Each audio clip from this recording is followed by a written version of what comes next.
الصبح بدا من طالعتی. تو بنی اسرائیل نے کیا کیا؟ بچھڑے کی عبادت شروع کر دی. حضرت موسیٰ بڑے غضبناک ہوئے. تو ایک تو یہ قرینہ ہے کہ اس قوم میں بھی گائے کی عبادت ہوتی تھی. دوسرا یہ کہ جب اس قوم کے کسی شخص کو یہ اعتراض ہوا کہ ہم دوبارہ کیسے زندہ ہوں گے، تو اس قوم میں ایک واقعہ ہوا جس کا اس قرآن میں یہاں ذکر بھی ہے جو آج ہم نے آیات پڑھی ہیں.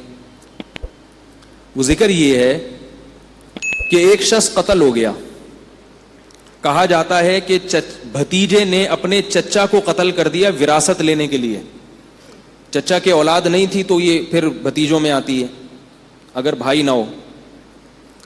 تو بھتیجے نے کیا کیا؟ اپنے چچا کو قتل کر دیا. قتل کر کے غائب. اب پتہ ہی نہیں چل رہا کہ چچا کو قتل کس نے کیا ہے. تو حضرت موسیٰ علیہ السلام نے بنی اسرائیل کو حکم دیا کہ گائے ذبح کرو اور گائے کا گوشت اس مقتول پہ لگایا جائے گا تو مقتول کو اللہ زندہ کر دیں گے. اب اس میں حکمت کیا تھی کہ وہ اپنی آنکھوں سے دیکھ لیں کہ اللہ مردوں کو زندہ کر سکتا ہے. کذالک یحیی اللہ الموتى، قرآن کی آیت ہے. اسی طرح اللہ قیامت کے دن مردوں کو زندہ کرے گا. وَيُرِيكُمْ آیاتہ، اور اپنی نشانیاں اللہ تمہیں دکھاتا ہے. لعلکم تعقلون، تاکہ تم عقل سے کام لو. اب دیکھو اللہ تعالی مردے کو زندہ کرنے کے لیے کوئی اور طریقہ بھی تو استعمال کر سکتے تھے. گائے کو کاٹنے کا حکم کیوں دیا؟ بہت مشکل ہے سمجھانا. کیوں دیا حکم؟ بنی اسرائیل کے دلوں سے گائے کا تقدس اور عظمت نکل جائے، کیونکہ انہوں نے گائے کی عبادت تو چھوڑ دی تھی لیکن توہم پرستی کی دنیا سے نہیں نکلے تھے.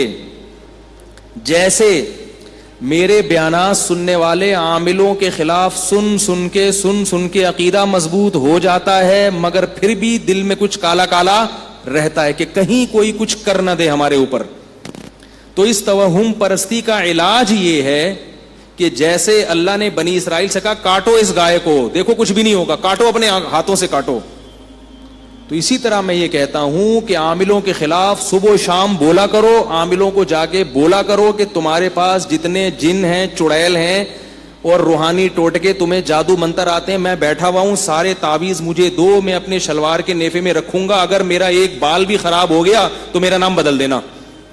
یہ کام جب تک نہیں کرو گے تو آپ کے اندر عاملوں کے خلاف کانفیڈنس پیدا نہیں ہوگا. فضول میں توہم پرستی میں ڈرتے رہو گے ان پاگلوں اور احمقوں سے. اور عامل چاہے دیوبندی ہو، چاہے بریلوی ہو، چاہے کسی بزرگ کا خلیفہ ہو، چاہے بزرگ ہو، چاہے تبلیغی ہو، چاہے جہادی ہو، چاہے خانقاہ میں بیٹھا ہو، چاہے اس کے ہاتھ سے لوگوں کو فائدہ ہو رہا ہو، نقصان ہو رہا ہو، سب ایک جیسے ہوتے ہیں. البتہ دو قسمیں ہیں ان کی، کچھ جان کر الو بناتے ہیں، کچھ جان کر یہ کام نہیں کر رہے، واقعتاً نیک ہوتے ہیں مگر عملیات کر کر کے بیچارے بیوقوف بن چکے ہوتے ہیں، ان کا دماغی توازن خراب ہو چکا ہوتا ہے، خود ان کی سیٹنگ آؤٹ ہوتی ہے، وہ سمجھتے ہیں کہ اس پر جن ہے حالانکہ اس پر جن نہیں ہوتا، ان کے عملیات کر کر کے اپنا دماغ خراب ہو چکا ہوتا ہے. نیک ہوتے ہیں بعض لوگ ان میں. نئے لوگ آئے ہوئے ہیں، ذرا جلدی سے چھوڑا سا کرنے تو، بہت دن ہو گئے نہیں بولا بھائی، بہت دن ہو گئے یار. آپ لوگ پھر بولتے یار مولوی صاحب پھر عاملوں بھی شروع ہو جاتے، تھوڑا سا بولنے دو. بعض ان میں واقعتاً نیک ہوتے ہیں، یاد رکھو، میں یہ نہیں کہہ رہا سارے فراڈی ہوتے ہیں، نیک ہوتے ہیں مگر وہ جو فلیتے پلیتے پڑھتے ہیں نا بیٹھ کے عملیات اور چلے ولے، اس سے کیا ہوتا ہے دماغی سیٹنگ آؤٹ. میں نے ان میں نیک تو دیکھے ہیں مگر کوئی بھی نارمل نہیں دیکھا، سارے اب نارمل دیکھے ہیں، سب اب نارمل ہوتے ہیں. خیر اتنا کافی ہے آج کے لیے، باقی 27ویں رات کو انشاءاللہ. اچھا چلیں آگے. تو بنی اسرائیل کو اللہ نے کیا حکم دیا کہ گائے کو کاٹو تاکہ تمہارے دلوں سے یہ تقدس نکلے. بھائی جب یہ خدا نہیں ہے تو جیسے دوسرے جانور ہیں، بکری کو کاٹ کے کھاتے ہو اور مرغی کاٹتے ہو صبح و شام، اس پر کوئی اللہ کا عذاب آتا ہے؟ کتنی چکن ہے، فارمی چکن روزانہ کروڑوں کے حساب سے کٹ رہی ہیں، حالانکہ مرغی بھی تو انڈا دیتی ہے. گائے اگر دودھ دیتی ہے تو مرغی بھی کیا کرتی ہے؟ انڈا دیتی ہے.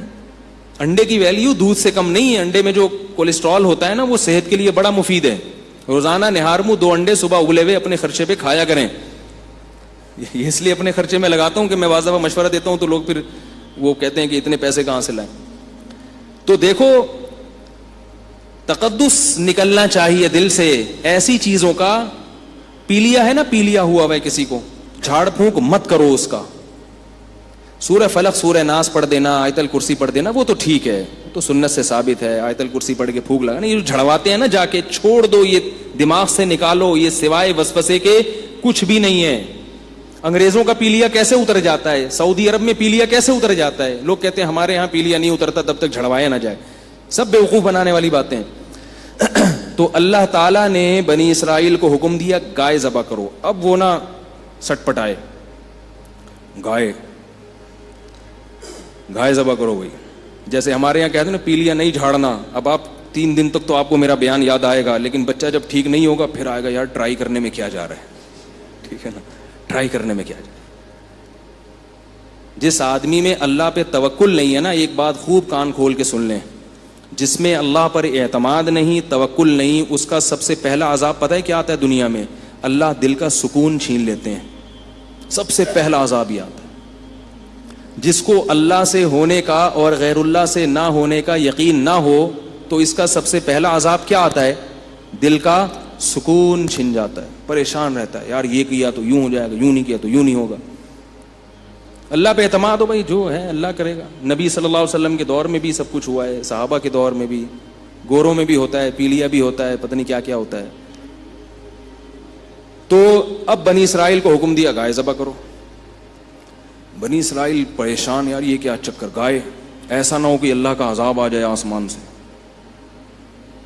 اب پوچھے کوئی ان سے کہ بھائی کیا ہوگا, کہ نہیں بھائی ہم اس کو معبود تھوڑی سمجھتے ہیں. بالکل غلط, کچھ بھی نہیں ہے. دودھ دیتی ہے, مرغی انڈا دیتی ہے, گائے دودھ دیتی ہے, ٹھیک ہے نا. تو بھائی کاٹو نا. کاٹنے میں ہیل و حجت سے کام لینے لگے. گائے کیوں کاٹیں یار, تو کاٹ بھائی, میں نہیں کاٹ رہا, تو خرید کے لا سوراب گوٹ سے, ایسا نہ ہو میرے اوپر بلی آ جائے, تو کاٹ, تو کر. تو اب وہ موسیٰ علیہ السلام سے ہیل اور حجت کرنے لگے. موسیٰ علیہ السلام سے کہنے لگے ما ہیا, گائے کیسی ہونی چاہیے.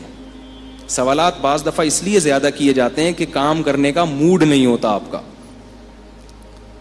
موسیٰ علیہ السلام نے کہا لا فارض ولا بکر, گائے جو ہے نہ تو بہت بچی ہو اور نہ بوڑھی ہو, بالکل درمیانی گائے. اس سے فقہ کا ایک اصول ثابت ہوتا ہے کہ مطلق جب بولا جاتا ہے نا اس سے فرد کامل مراد ہوتا ہے. تو مطلق گائے بولی ہے تو فرد کامل, درمیانی درجے کی گائے, بڈھی گائے بھی نہ ہو بالکل بچی بھی نہ ہو.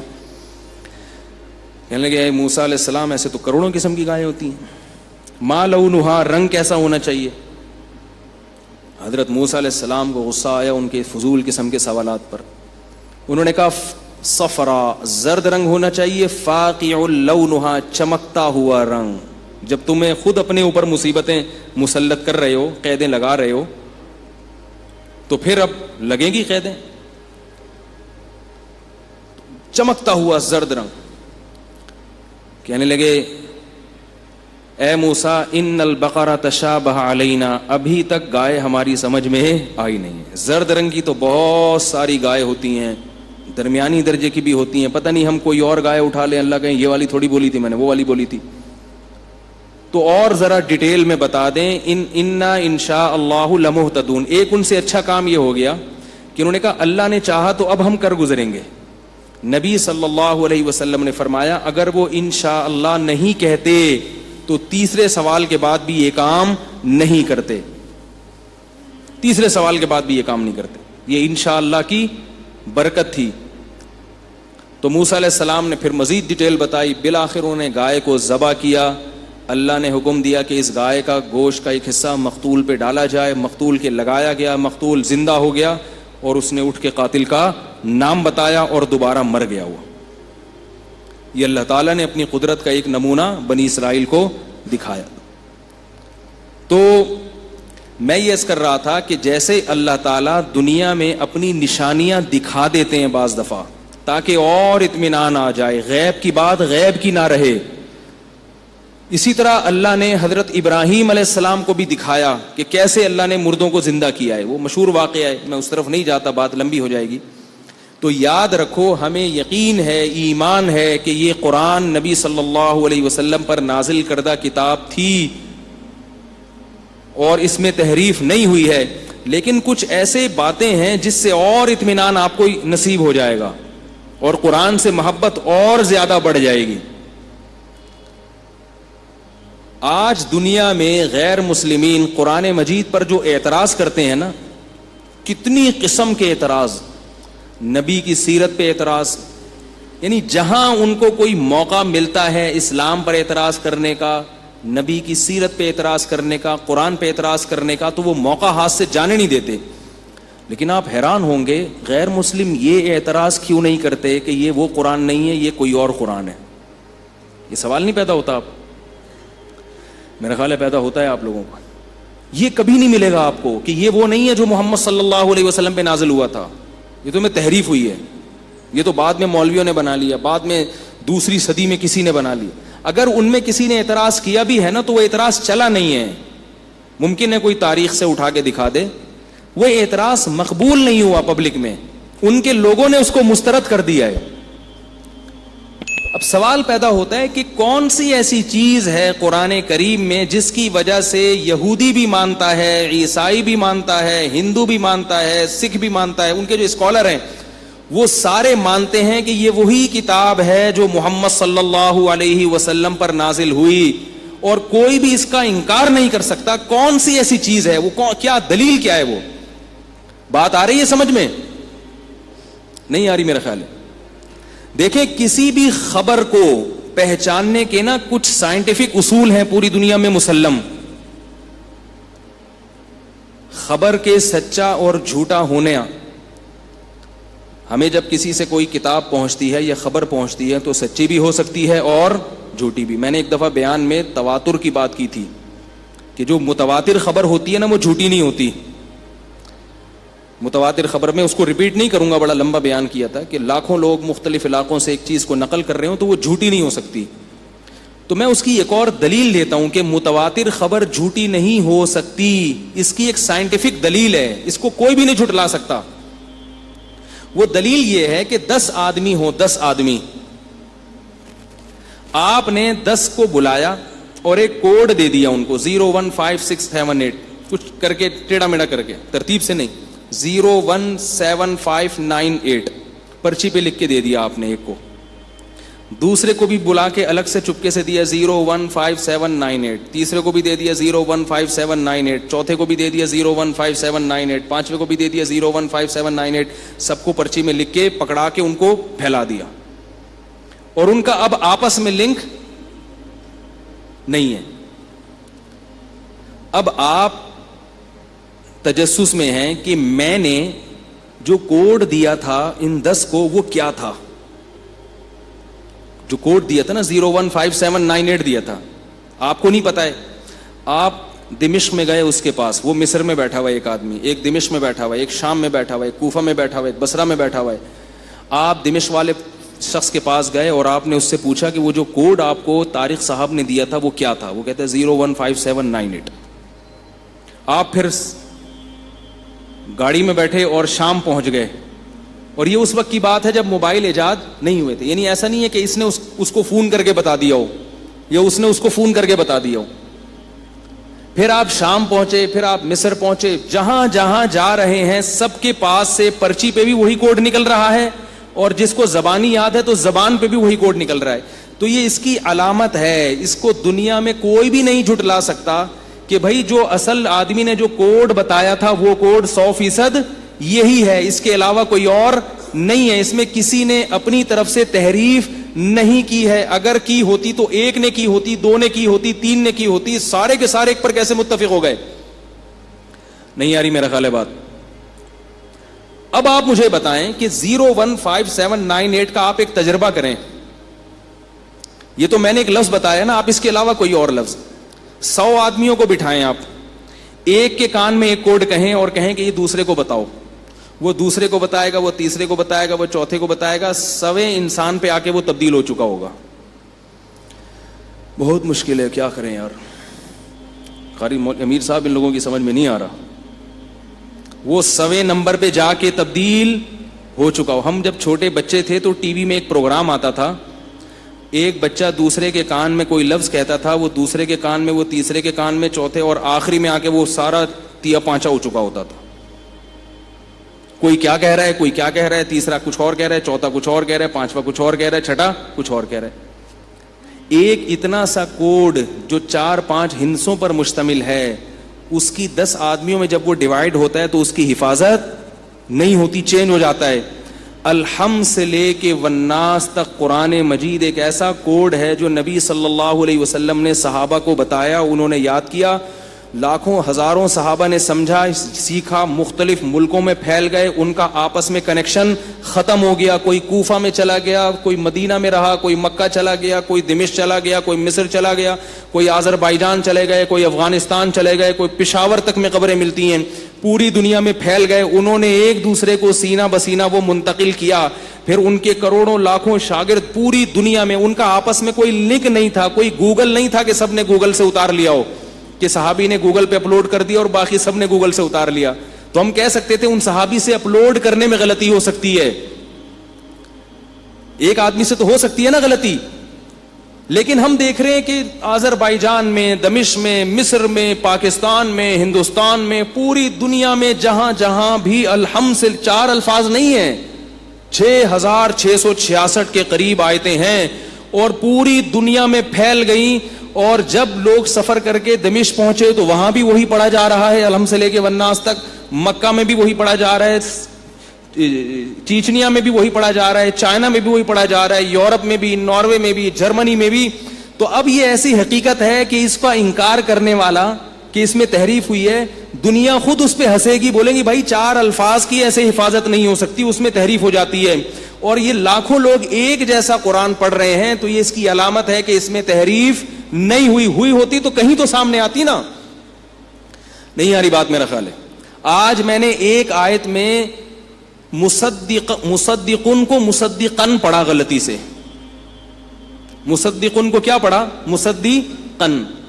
مطلب میں کوئی فرق نہیں ہے, پیچھے سے یہ جو بچہ ہے نا جو ہم نے آرڈر پہ بنوایا ہے, باقاعدہ یہ آرڈر پہ بنوایا اس لیے کہ یہ بچہ بہت چھوٹا ہے. سامنے لوگ کہہ رہے ہیں یار یہ اتنا چھوٹا نابالغ, تو اس کے ابا نے بتایا 16 سال کا ہی ہے, میں بے فارم دکھانے کے لیے تیار ہوں.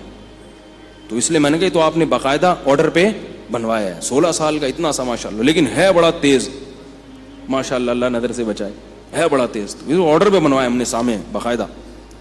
تو اب آپ دیکھو مصدقن کو مصدقن پڑھا تو فوراً روک دیا. اور یہ صرف آج سے نہیں ہے, ہمیشہ سے ایسا ہی ہوتا ہے. کوفہ میں, بصرہ میں, آپ مکہ کا قرآن سن لیں وہ بھی وہی ہے. نمازوں میں اختلاف ہے, وہ یہاں ہاتھ باندھتے ہیں, ہم یہاں ہاتھ باندھتے ہیں, وہ زور سے آمین, ہم آہستہ آمین, لیکن قرآن وہ بھی وہی پڑھتے ہیں اور ہم بھی, ایک حرف آگے پیچھے نہیں ہوتا. تو اب اس کا کوئی انکار کر نہیں سکتا.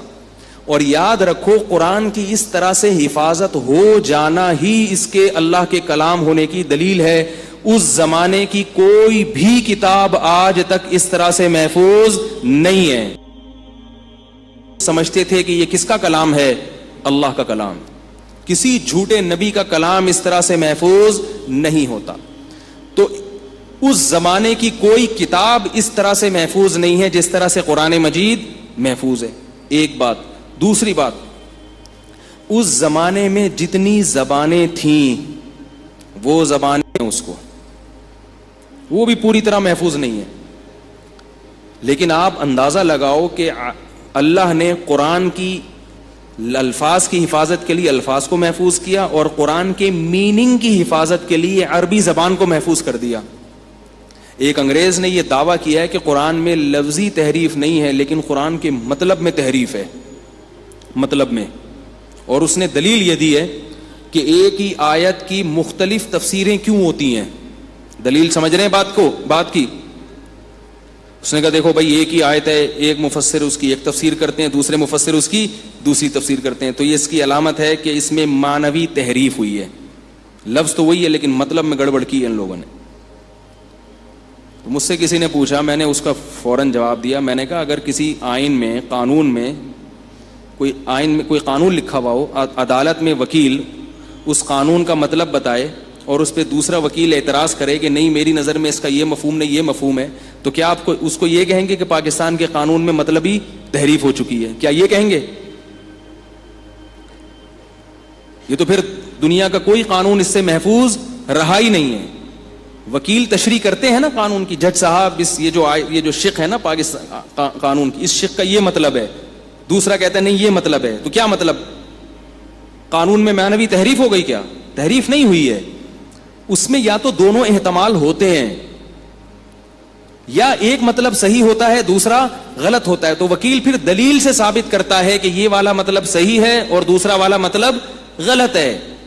تو ایسے ہی مفسرین کی رائے میں جب اختلاف ہوتا ہے, یا تو وہ اختلاف اس نوعیت کا ہوتا ہے کہ قرآن کی آیت کے وہ دونوں مفہوم نکل رہے ہوتے ہیں اور اللہ نے دونوں مفہوم رکھے ہوتے ہیں اس میں, تاکہ اس میں لچک رہے, لچک. اور یا بعض دفعہ ایسا ہوتا ہے کہ ایک مفہوم صحیح ہوتا ہے دوسرا مفہوم غلط ہوتا ہے, تو جو صحیح مفہوم ہوتا ہے اس پر دلائل قائم ہوتے ہیں, دلائل پھر دلیل سے ثابت کیا جاتا ہے کہ یہ والا صحیح ہے اور دوسرا والا غلط ہے. تو تشریح میں اختلاف ہو جانا یہ اس کا یہ مطلب ہرگز نہیں ہوتا کہ اس میں معاذ اللہ کیا ہو گئی ہے, تحریف ہو گئی. تو میں جلدی سے 5 منٹ میں اپنی بات کو سمیٹ کے ختم کرتا ہوں.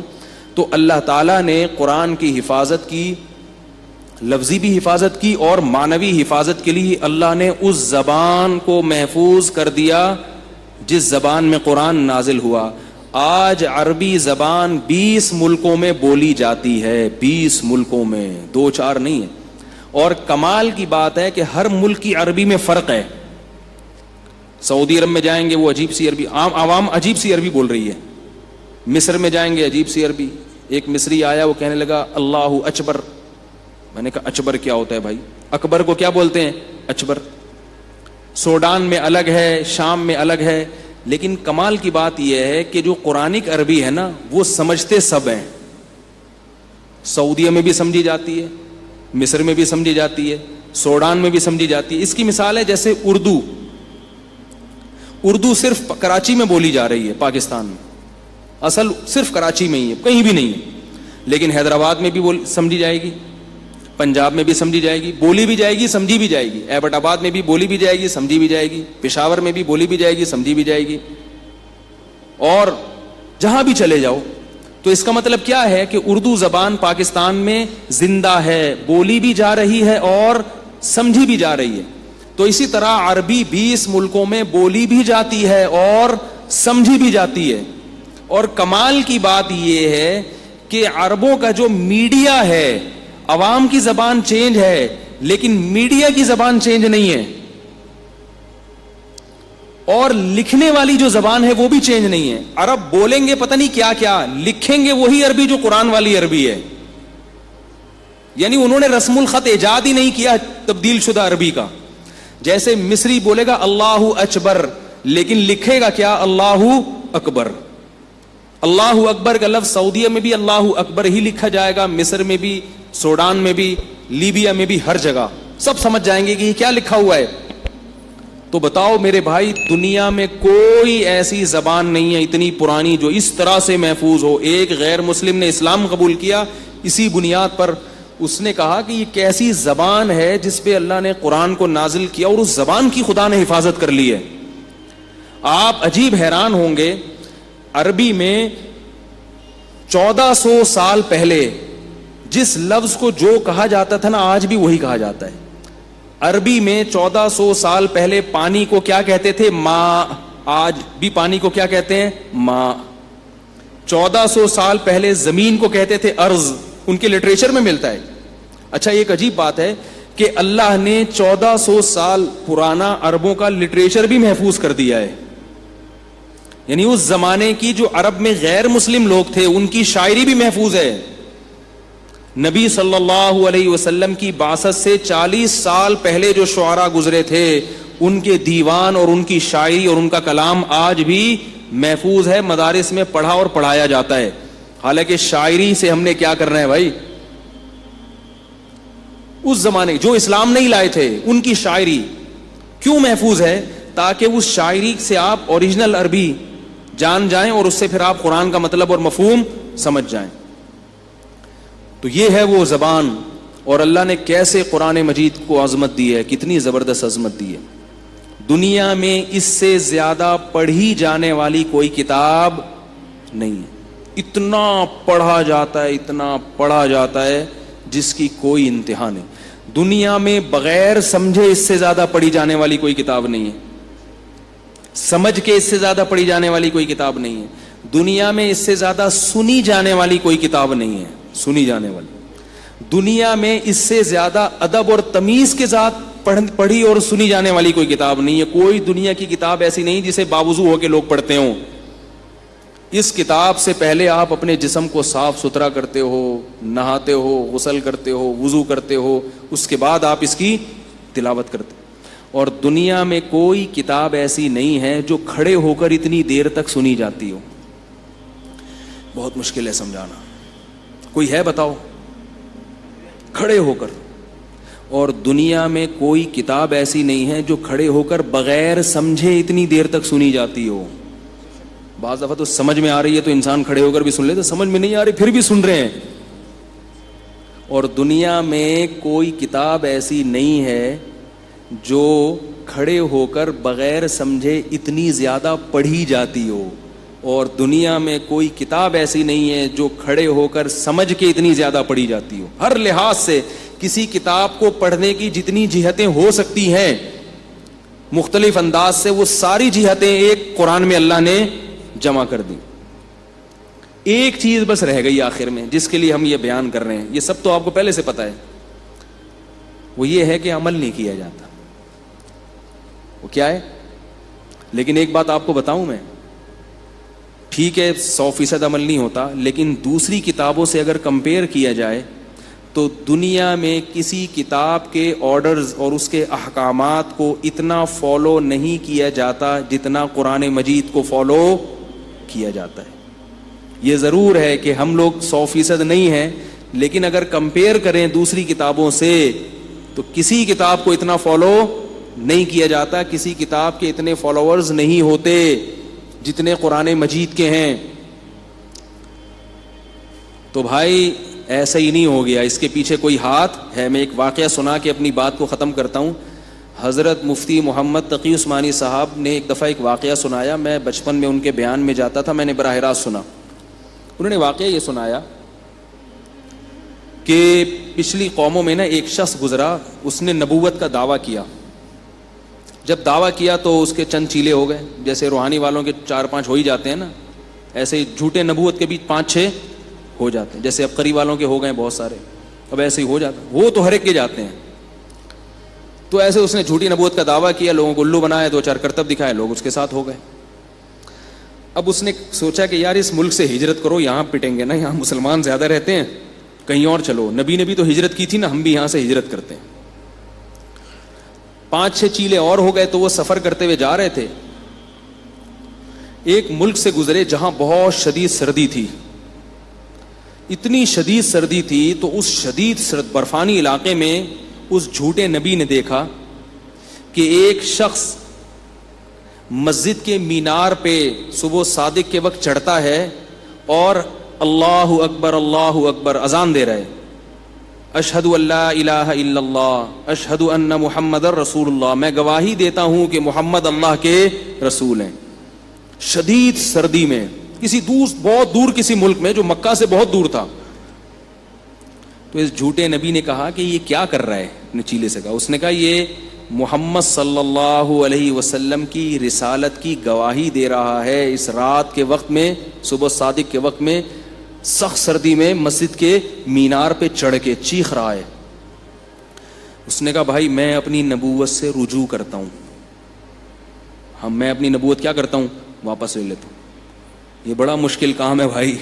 ٹھیک ہے, ہمارا کوئی بھی ایسا نہیں ہوگا چیلا جو رات کو سردی میں کھڑا ہو کر ہماری نبوت کا اعلان کرے. یہ سچے نبی کے ساتھ ہی ہو سکتا ہے, جھوٹا نبی اتنا نہیں پنپ سکتا. جھوٹے کے قربانی دینے والے اتنے نہیں ہوتے واپس, اس سے پہلے کہ کوئی مار دے ہم کو. ٹھیک ہے, نبوت تو ہماری ویسے بھی مارکیٹ میں چلنے والی نہیں ہے, اتنی قربانی کون دے گا ہمارے لیے.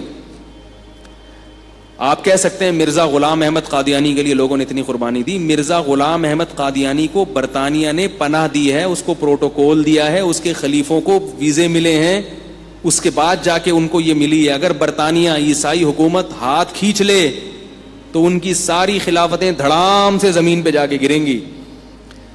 مرزائی یہ کہتے ہیں کہ نبی صلی اللہ علیہ وسلم کی دین کی تکمیل کے لیے اللہ نے مرزا غلام احمد قادیانی کو بھیجا, یعنی نبی کے تقویت کے لیے. اب ذرا بات کو سمجھو کہ نبی کے دین کو کمزور کرنے والا کون ہے؟ غیر مسلم ریاستیں نا. تو مرزائیوں نے کہا کہ اللہ نے اسلام کو طاقت دینے کے لیے معاذ اللہ کس کو بھیجا؟ غلام احمد کو. تو یہ عجیب بات ہے کہ جو اسلام کو کمزور کرنے والی قوت تھی, یعنی طاقتور قوتیں تھیں, وہی قوتیں مرزا کو کیا کر رہی ہیں؟ طاقت دے رہی ہیں. یہ عجیب سی بات ہو گئی کہ نہیں ہو گئی؟ تو پھر یعنی فائٹ کس سے کرنے کے لیے آئے تھے؟ لڑنے کس سے آئے تھے؟ طاقت کس سے دینی تھی؟ مرزائی اس کا جواب یہ دیتے ہیں کہ نبی صلی اللہ علیہ وسلم نے بھی تو غیر مسلموں سے معاہدے کیے نا صلح حدیبیہ میں. او بھائی وہ وقتی معاہدے کیے ہیں, ایسا تو نہیں کیا کہ انہیں کی کوئی گود میں جا کے بیٹھ جائے اور ہمیشہ کے لیے بس ان کا غلام بن جائے. برطانیہ قادیانیوں کو ویزے دیتا ہے اور ان کے سارے خلفاء کہاں چلتے ہیں؟ برطانوی سامراج کے نیچے چلتے ہیں, کیونکہ پیدا کس نے کیا تھا ان کو؟ برطانیہ نے کیا تھا ہندوستان میں. ایک نبی وہ ہوتا ہے جس کو اللہ نے پیدا کیا ہو اور تو اللہ اس کی حفاظت کرتا ہے, اور ایک نبی وہ ہوتا ہے جس کو برطانیہ نے پیدا کیا ہو تو اس کی حفاظت کون کرتا ہے؟ برطانیہ کرتا ہے. ظاہر سے 100 سال ہو گئے ابھی تک معاہدہ ہی چل رہا ہے. ابھی تک کیا چل رہا ہے؟ معاہدہ چل رہا ہے. تو سچے نبی کو اللہ تعالیٰ جب اس کی نبوت آتی اور آخری نبی ہوں تو اللہ ان کو طاقت اور قوت دیتے ہیں براہین قاطعہ سے, اور اللہ ان کی مدد کرتے ہیں. اور اللہ نے کیسے محمد صلی اللہ علیہ وسلم کے دین کو تھوڑے عرصے میں دنیا پہ غالب کیا, کیسے, اور اللہ حضرت عیسیٰ علیہ السلام کے ذریعے دوبارہ اس دین کو پوری دنیا میں غالب کریں گے. یہ اللہ تعالیٰ کا وعدہ ہے. تو اس لیے میں عرض کر رہا ہوں کہ قرآن کی صداقت پر ایمان لائیں. اگر یہ اللہ کی کتاب نہ ہوتی تو کسی جھوٹی کتاب کو پوری دنیا میں اتنا زیادہ پروٹوکول نہیں ملتا. ہمارے حضرت فرمایا کرتے تھے کہ ہم ہندوستان میں دیکھتے تھے کہ قرآن مجید کی آیات سن کے ہندو بھی ڈر جایا کرتے تھے, ہندو بھی ہل جایا کرتے تھے. ایک اللہ نے روب ڈالا اس کتاب کا. تو اس لیے ہمت کے ساتھ, دل جمعی کے ساتھ, شوق کے ساتھ اس کو سنا کریں. سستی اور کاہلی کا مظاہرہ نہ کریں. رمضان اور قرآن کو آپس میں مناسبت ہے. اللہ نے اسی رمضان میں یہ قرآن کو نازل کیا. ہمارے نبی صلی اللہ علیہ وسلم قرآن مجید کا دور مکمل کیا کرتے تھے. تو خوب تراویح میں پابندی سے آیا کریں, دل جمعی سے آیا کریں. اگر سمجھ میں آئے تو بہت اچھی بات ہے, بہتر ہے پہلے اس کا تھوڑا سا مطالعہ کر لیں جو قرآن پڑھا جائے گا, تاکہ کچھ سمجھ میں بھی آئے. فائدہ تو جب ہی ہوگا نا جب سمجھ میں آئے گا. اور اگر نہیں سمجھ میں آ رہا تو پریشان نہ ہو. اللہ کو یہ ادا بھی پسند آتی ہے کہ یہ بندے صرف میرا کلام سننے کے لیے کھڑے ہوئے. اور ایک فقہی مسئلہ بتا کے بات ختم کرتا ہوں کہ اگر کبھی تراویح میں کھڑے کھڑے تھک جائیں, کیونکہ آج کل لوگ چائے پیتے ہیں, تمباکو کھاتے ہیں, گٹکے کھاتے ہیں, تو گھٹنوں میں وہ طاقت نہیں رہی. پہلے تو 90 میرے نانا 90 سال کی عمر میں کھڑے ہو کر تراویح پڑھتے تھے, لیکن آج کل حالت خراب ہو گئی ہے. تو چھوڑنے کے بجائے بیٹھ کے پڑھ لیں. نہیں آ رہی بات سمجھ؟ اور اگر شرم آ رہی ہو کہ میں بیٹھوں گا تو لوگ کیا کہیں گے, تو اس کے کان میں کہیں کہ بیٹھنے کا دل تو تیرا بھی چاہ رہا ہے. ٹھیک ہے نا, دل تو تمہارا بھی چاہ رہا ہے, تم شرم کی وجہ سے نہیں بیٹھ رہے. ایسا کرو تم بھی بیٹھ جاؤ, میں بھی بیٹھ جاؤں, تو کوئی مسئلہ نہیں. بیٹھ کے آدھا ثواب ملتا ہے, لیکن اگر تھک گئے اور نہیں کھڑا ہوا جا رہا ہے, چکر آ رہے ہیں, تو پھر بیٹھ کے بھی پورا ثواب ملے گا. تو چھوڑے نہیں, کھڑے ہو کے نہیں پڑھ سکتے تو کیا کر لیں, بیٹھ کے پڑھ لیں. اور مسئلہ یہ ہے کہ جتنی چاہے بیٹھ کے پڑھ لیں, جتنی چاہے کھڑے ہو کے پڑھ لیں. آپ نے نماز شروع کی, کھڑے ہو کر درمیان میں خیال آئے کہ بیٹھ جاؤ تو بیٹھ جاؤ, پھر خیال ہے نہیں کھڑے ہو جاؤ تو پھر کھڑے ہو جائیں. جب خیال آئے بیٹھ جائیں, جب خیال آئے کھڑے ہو جائیں. اور بیٹھ کے شروع کی, پھر خیال آیا کھڑے ہو جاؤ تو بھی ٹھیک ہے. ہر طرح سے جائز ہے, اور امام کے لیے بھی جائز ہے. میں نے ایسے بڑے علماء کے پیچھے تراویح پڑھی ہے جنہوں نے پوری تراویحیں بیٹھ کے پڑھائی ہیں, کیونکہ نبی صلی اللہ علیہ وسلم جب بیمار ہو گئے تھے تو آپ صلی اللہ علیہ وسلم نے نماز بیٹھ کے پڑھائی تھی. تو تراویح چونکہ نفل نماز ہے, سنت مؤکدہ ہے, نفل کا مطلب فرض نہیں ہے, لیکن ہے سنت مؤکدہ, تو اس کی تاکید ہے. تو چھوڑے نہیں, کھڑے ہو کے نہیں پڑھ سکتے تو بیٹھ کے پڑھ لیں. اور یاد رکھو نبی صلی اللہ علیہ وسلم کو وہ عمل پسند تھا جو پابندی کے ساتھ ہو.